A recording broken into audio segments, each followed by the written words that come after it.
Greetings, this is Michelle Crawford Sapenter with ENSNews1, The Weekender, with the conclusion of the providing of information involving the evidence of coronavirus increases in the United States. We learned that more than 227,000 cases have been confirmed in California, more than 7,000 in the state of Texas, and so forth throughout the entire nation. Florida is another one of the states that has a major increase in coronavirus cases. So we were discussing coronavirus and the fact that Dr. Fauci indicated that we might anticipate as many as 100,000 cases over the next weeks and months, 100,000 cases per day. In other information, we were discussing the correlation that seems to crop up between the symptoms of coronavirus and the symptoms of exposure to radiation. And so what we learned about the exposure to radiation is that there were several causes of ailments, including pneumonitis, pulmonary insufficiency, and pericarditis. And so as we realize these effects of exposure to radiation, we also anticipate that what experts have indicated is that if a person has come in contact with exposure to radiation and that exposure has reached 50 gray or 50 grams, then what they can anticipate is that the death rate is 100%. That's such a very sad thing.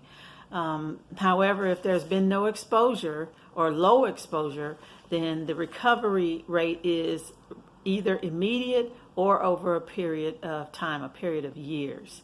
Other reactions to radiation include an ailment called epiglottitis, and that is it's a very life-threatening condition, and it occurs to